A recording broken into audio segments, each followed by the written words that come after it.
एक साधु महाराज श्री रामायण कथा सुना रहे थे। लोग आते और आनंद विभोर होकर जाते। साधु महाराज का नियम था, रोज कथा शुरू करने से पहले कहते, आइए हनुमान जी विराजिए। कहकर हनुमान जी का आह्वान करते, फिर 1 घंटा प्रवचन करते। एक वकील साहब हर रोज कथा सुनने आते। वकील साहब के भक्ति भाव पर एक दिन तर्कशीलता हावी हो गई।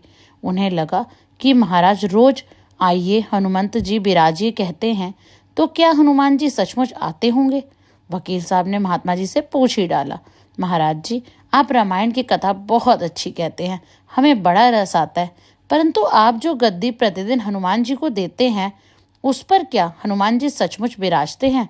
साधु महाराज ने कहा, हाँ, मेरा व्यक्तिगत विश्वास है कि राम कथा हो रही हो तो हनुमान जी अवश्य पधारते हैं।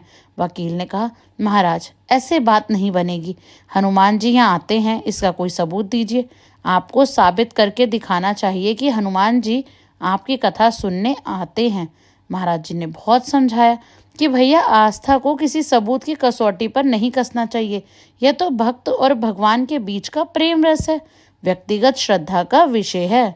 आप कहो तो मैं प्रवचन करना बंद कर दूं या आप कथा में आना छोड़ दो। लेकिन वकील नहीं माना, कहता ही रहा कि आप कई दिनों से दावा करते आ रहे हैं, यह बात और स्थानों पर भी कहते होंगे, इसलिए महाराज आपको तो साबित ही करना होगा कि हनुमान जी आपकी कथा सुनने आते हैं।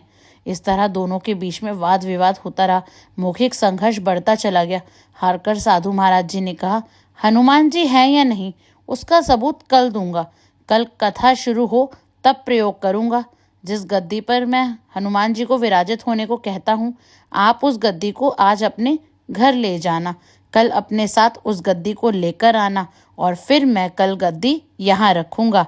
आगे के भाग के लिए चैनल को सब्सक्राइब कर लीजिए। राधे राधे, जय श्री राम।